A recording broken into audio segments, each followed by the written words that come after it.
নমস্কার বন্ধুরা, কেমন আছো তোমরা সবাই? চলে এসেছি তোমাদের সকলের কাছে অন্য একটি রেসিপি নিয়ে। তো আজ আমি তোমাদের সাথে শেয়ার করছি মটরশুঁটির কচুরি। তো দেখতেই পাচ্ছ প্রত্যেকটা কচুরি কত সুন্দরভাবে গোল গোলভাবে ফুলেছে।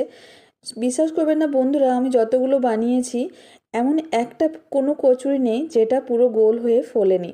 তো কিভাবে বানিয়েছি আর তার সাথে হয়তো বানাতে অনেকেই জানো, তো তার সাথে আমি শেয়ার করব অনেক ছোটোখাটো তথ্য। কীভাবে বানিয়েছি জানার জন্য তোমাদের কাছে রিকোয়েস্ট রইল পুরো ভিডিওটি দেখার জন্য। দেখো কতটা ইকুয়ালি পুরোটা চারদিকে এসছে। তো আমি চলে যাচ্ছি ভিডিওর মেন প্রসেসে। প্রথমেই নিয়ে নিয়েছি, দেখো আমি এখানে আটা। তো তোমরা চাইলে আটার পরিবর্তে ময়দাও নিতে পারো। নিয়ে নিলাম পরিমাণ মতো নুন আর অল্প একটু চিনি। চিনি দিয়ে নেবো আমি এখানে 2 টেবিল চামচের মতো আমি তেল। তো তোমরা চাইলে এখানে তেলের পরিমাণটা মানে যেটা আমার ময়নের ক্ষেত্রে কাজ লাগবে বাড়িয়ে বা কমিয়ে নিতে পারো। খুব ভালোভাবে এটা মিশিয়ে নেব। তো ভালোভাবে মিশিয়ে নেওয়ার পর আমি দেখব হাতে করে দেবে এটা একটা মন্ডের আকারে চলে আসছে কিনা। তো যদি দেখো এরকম মন্ডের আকারে চলে আসছে, জানবে ময়নটা কিন্তু পুরোপুরি ঠিক আছে। তো এই পর্যায়ে আমি কি করব, অল্প হালকা একটু গরম জল দিয়ে এটা আমি আটাটা মেখে নেব। তো মেখে নিয়ে আমি কিছুক্ষণ কিন্তু এটা রেস্টেও রেখে দেবো। তো আমি আজকে খুব সকাল সকাল এগুলো বানিয়েছি, তো খুব জলদির মধ্যেই কিন্তু বানিয়েছি। তো দেখো আটাটা কিন্তু মেখে নেওয়া হয়ে গেছে। এরপর আমি রেস্টে কিছুক্ষণ রাখতে দেবো 5 থেকে 10 মিনিট। আর তারপর আমি চলে যাব আলু ভাজা বানাতে। তো ভাবছো আমি আলু ভাজা কেন বানাচ্ছি? তো যেটাই বললাম যে খুব সকালে আমি বানিয়েছি, কারণ আমার ছেলে হঠাৎ করে সকালে বললো যে আমি আলু ভাজা নিয়ে যাব স্কুলে। দিয়ে নিলাম সর্ষের তেল, তার সাথে একটু গোটা সর্ষে নয় গোটা জিরে, আর তার সাথে অল্প একটু পোস্ত। তো তোমরা চাইলে কিন্তু এখানে শুকনো লঙ্কা অল্প ফাটিয়ে দিতে পারো, আমি দিলাম না কারণ আমার ছেলে একদম ঝাল খায় না। তার সাথে নুন আর পরিমাণ মতো হলুদ দিয়ে আলুটা ভালো করে ভেজে নেব। তো আলু কিভাবে ভাজছে এটা আশা করি আর কাউকে দেখাতে হবে না, আমরা ছোটো বড়ো মোটামুটি প্রায় সবাই জানি। তো এটা ভাজা হতে থাক, চলে যাব আমি অন্য প্রসেসে। তো আলু ভাজা তো শুধু আমি আমার ছেলেকে স্কুলের টিফিনে দিতে পারবো না, তাই ভাবলাম যে সকাল সকাল তাহলে মটরশুঁটির কচুরিই বানিয়ে নেওয়া যাক। তো খুব তাড়াতাড়ির মধ্যে আমি আজকে অনেক কিছুই বানিয়েছিলাম। আজকে বলতে যেদিন আমি টিফিনটা বানিয়েছি আমি সেদিনের কথা বলছি। তো এখানে 1 কিলোর মতো মটরশুঁটি আছে, ফ্রেশ মটরশুঁটি, আর খুবই মিষ্টি এগুলো, কারণ একদম টাটকা ছিল। তো হাফ আমি এখান থেকে নিয়ে নেবো। হাফ নিয়ে নেওয়ার পর এটা আমি একটা মিহি পেস্ট বানিয়ে নেবো। এখানে কিন্তু পেস্ট করার সময় কোনো রকম জল ইউজ করব না, দেখতেই পাচ্ছ কতটা মিহি পেস্ট হয়ে গেছে। তো এক্ষেত্রে বলে রাখি বন্ধুরা, একটু কাঁচা লঙ্কা আর অল্প একটু কাঁচা লঙ্কা আর একটু আদা কিন্তু তোমরা আলাদাভাবে অবশ্যই পেস্ট করে নিও। যদি তোমরা কেউ কাঁচা লঙ্কা খেতে না চাও তাহলে কিন্তু সেটা স্কিপ করতে পারো। আমি যেমন কাঁচা লঙ্কা একদমই দিচ্ছি না। তোমরা বলবে একসাথে কেন কাঁচা লঙ্কাটা পেস্ট করে নিলাম না, কারণ কাঁচা লঙ্কা আর আদা আর মটরশুঁটি এগুলো কিন্তু ভাজতে মানে রেডি করতে সবগুলো সমান সময় লাগে না। সেক্ষেত্রে কী হবে, কাঁচা লঙ্কা আর আদার গন্ধ করবে, তাই আলাদাভাবে দিয়ে নেওয়াটাই বেস্ট, পেস্ট করে নেওয়াটাই বেটার। অল্প একটু সরষের তেল দিয়েছি, তার মধ্যে দিয়ে নিলাম অল্প হিং, আর তার সাথে দিয়ে নিলাম অল্প একটু কালো জিরে। তো আমি বললাম কি করেছি, আমি প্রথমে এত তাড়াতাড়ির মধ্যে করেছি, আদাটা কিন্তু গ্রেট করে রেখেছিলাম, আমি আদাটা দিতেই ভুলে গেছি। আমি কাঁচা লঙ্কা এখানে ইউজ করছি না। তো আলাদাভাবে তেলটার মধ্যে আমি একটু আদাটা দিয়ে ভালোভাবে ভেজে নিয়ে আমি কিন্তু এর মধ্যে মিশিয়ে নেব। তোমরা অবশ্যই যখন তেলটা দেবে তার মধ্যে আদা আর কাঁচা লঙ্কার পেস্ট অবশ্যই দিয়ে ভালো করে ভেজে নেবে। কাঁচা গন্ধ চলে যাওয়ার পরেই কিন্তু মটরশুঁটির পেস্ট দিও। তো ভালো করে ভেজে নেওয়ার পর যখন এটা পুরোপুরি প্রায় রেডি হয়ে যাবে, তখন সেই পর্যায়ে আমি দিয়ে নেবো 1 চামচের মতো ছাতু আর পরিমাণ মতো নুন।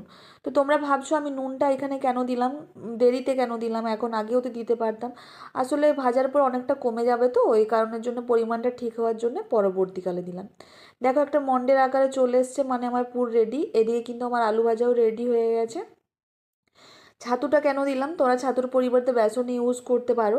ছাতু কিংবা বেসন দিলে কিন্তু জলটা পুরোপুরি টেনে নেবে, আর টেস্টও কিন্তু খুব ভালো আসবে। দেখো আটাটা আর একটু ভালোভাবে মেখে নিচ্ছি, যেহেতু একটু রেস্টে ছিল, খুব বেশি সময় না লাগবে না। এরপর আমি একটু করে নিয়ে এক একটা করে লেচি কেটে নিচ্ছি। তো লেচিটা এরকম কাটবো যেটা আমরা লুচি করি নর্মাল, তার থেকে একটু বড় হবে, আর রুটি যে সাইজের করি তার থেকে ঠিক একটু ছোট হবে। তো লেচিগুলো করে নেওয়ার পর আমি এরকম করে পাকিয়ে নিয়ে দেখো একটা ছোট্ট ছোট্ট বাটির আকারে তৈরি করে নেব।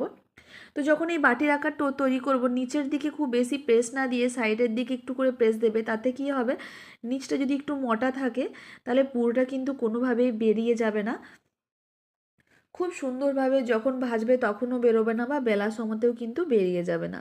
দেখো এরকম সেম প্রসেসে কিন্তু আমি সবগুলোই বানিয়ে নেবো। তো সবগুলো আমি তোমাদেরকে দেখাচ্ছি না, তোমাদেরকে দুটো দেখাচ্ছি। আশা করি তোমরা বুঝতে পারছো আমি কি প্রসেসে বানিয়ে নিচ্ছি। দেখো আমি সাইডগুলো প্রেস দিচ্ছি, মিডিলটা কিন্তু খুব বেশি প্রেস দিচ্ছি না। এরপর আলতো হাতে এটা আস্তে আস্তে আস্তে আস্তে করে মুড়ে নেব। মুড়ে নিয়ে যেরকমভাবে আমরা রুটি বেলি সেম প্রসেসে কিন্তু এটা বেলেও নেব। তো ভাবছো পুরটা আমি বললাম বেরোবে না, বেরিয়ে গেছে। এটা কিন্তু পুরটা বেরিয়ে যাওয়া নয় বন্ধুরা।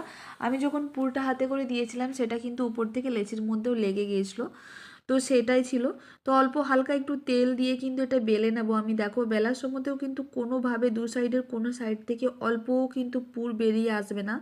এই জন্যই আমি তোমাদেরকে বললাম যে সাইডে ফ্রেশ দিতে। তো দেখো মটরশুঁটির কচুরি হয়তো অনেকেই বানিয়েছে, কিন্তু এই ছোটোখাটো তথ্যগুলো অ্যাপ্লাই করে তোমরা যদি বানিয়ে নাও খুব সুন্দরভাবে টেস্টও হয়, আর তার সাথে কিন্তু খুব সুন্দর গোল গোলভাবে ফুলেও। তো দেখো দুটো বানিয়ে নিয়েছি, এরপর কিন্তু এগুলো আমি ভেজে নেব। তো বন্ধুরা তোমরা বিশ্বাস করবে না, আমি যতগুলো কচুরি বানিয়েছি এমন একটা কোনো কচুরি হয়নি যেটা কিন্তু পুরোপুরিভাবে ফোলেনি। তো এরকম যদি আরও ভিডিও তোমরা দেখতে চাও অবশ্যই আমার চ্যানেলটিকে সাবস্ক্রাইব করে নিও, সাথে থাকা বেল আইকনটি প্রেস করে দিও।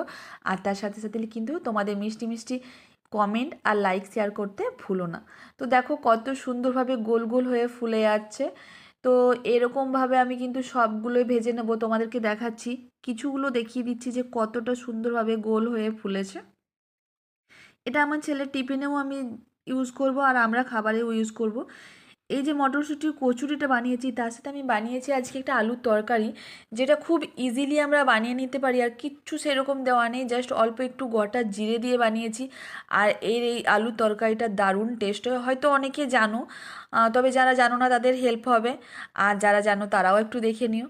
তো দেখো ভালো করে আমি ভেজে নিয়েছি। তো যতগুলো পারছি আমি তোমাদেরকে দেখাচ্ছি, সবগুলো তো দেখানো ভিডিওর মানে পসিবল নয়, তবুও এবারে ভিডিওটা একটু লেন্দি হয়ে গেছে। দেখো কত সুন্দর সুন্দর গোল গোল হয়ে কিন্তু প্রত্যেকটা লুচি ফুলেছে। এরপর বানিয়ে নিচ্ছি আলুর তরকারিটা। যে আলুর তরকারিটা বানিয়েছি এটা বানানোর জন্য অবশ্যই ইউজ করতে হবে সর্ষের তেল, অল্প একটু গোটা জিরে, আর তার সাথে আমি দিয়ে নিচ্ছি কাঁচা লঙ্কা, তেজপাতা, আর আমি একটা শুকনো লঙ্কা ফাটিয়ে নিয়েছি, আর তার সাথে কিছু কাঁচা লঙ্কা। ভালো করে একটু ভেজে নেবো, মানে জাস্ট অল্প একটু ভেজে নেওয়ার পর এর মধ্যে আমি দিয়ে নেবো আলুগুলো যেরকম আমার পোস্তর আলু কাটি সেম সাইজের আমি কেটে নিয়েছি, তোমরা একটু বড়ও কাটতে পারো। তো সেক্ষেত্রে তোমরা যদি এই রেসিপিটা মানে আলুর তরকারিটা তোমরা কুকারে বানাতে চাও, এটা কিন্তু কুকারেও খুব সুন্দর হয়। তো আমি কড়াইয়েই বানিয়ে নিলাম, এই জন্য একটু ছোট কেটেছি। কুকারে বানালে আলুটা একটু বড় মাপের কেটে নেবে। তো ভালো করে একটু নাড়াচাড়া করে নেব। নাড়াচাড়া করে নেওয়ার পর এর মধ্যে আমি পরিমাণ মতো নুন আর অল্প একটু হলুদ দিয়ে, মানে পরিমাণ মতো হলুদ দিয়ে আরও ভালো করে কিছুক্ষণ নাড়াচাড়া করে, মানে নুনটা আর হলুদটা ভালো করে মাখিয়ে নেওয়ার পর এটা ঢাকা দিয়ে আমি কিছুক্ষণ হতে দেবো। তো এই যে স্টেপটা মানে কিছুক্ষণ ঢাকা দিতে হবে, আবার নাড়াচাড়া করে নিতে হবে। এটা 1 থেকে 2 বার করার পর দেখবে কি হবে, আলুটা প্রায় ভাজা হয়ে যাবে আর অল্প একটু সেদ্ধও হয়ে যাবে, পুরোপুরি হয়তো হবে না, অল্প একটু সেদ্ধও হবে। তো সেম এই স্টেপ মানে এই জায়গাতে কি করতে হবে, তোমাদেরকে অবশ্যই ইউজ করতে হবে টমেটো। এখন তো টমেটো খুবই কম দাম, আর খুব সুন্দর সুন্দর লাল লাল টমেটোও বেরিয়েছে। দেখো আলুগুলো আমার মোটামুটি একটু ভাজা হয়ে গেছে। আমি এখানে 2টো টমেটো নিয়েছি। টমেটো অবশ্যই দিলে চেষ্টা করবে একটু লাল কালারের টমেটো নিতে, এতে কালারটা কিন্তু খুব সুন্দর আসে। তো 2টো আমি টমেটো দিয়েছি। টমেটো দেওয়ার পরেও আমি আরও কিছুক্ষণ ঢাকা দিয়ে নেবো যাতে টমেটোটা ভালো করে সেদ্ধ হয়ে যায়। তো মোটামুটি 1 থেকে 2 মিনিট ঢাকা দেওয়ার পর টমেটোটাও খুব সুন্দর সেদ্ধ হয়ে গেছে। তো টমেটোটা সেদ্ধ হয়ে যাওয়ার পর কী করব, আমি খুন্তির সাহায্যে প্রতিটা টমেটো কিন্তু একটু গলিয়ে নেব যাতে পুরো মাখো মাখো হয়ে যায় আলুর সাথে।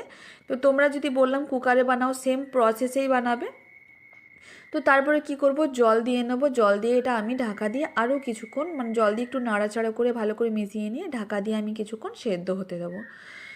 তো পুরোপুরি সেদ্ধ হয়ে যাওয়ার পর দেখো জলটা তোমাকে আমি একটু মাখো মাখো করে রাখছি। তো তোমরা যদি চাও যে জলটা একটু মানে গ্রেভিটা আর একটু পাতলা রাখবো তো তোমরা সেটাও করতে পারো, বা পুরো যদি শুকনো করবো বলো সেটাও করতে পারো।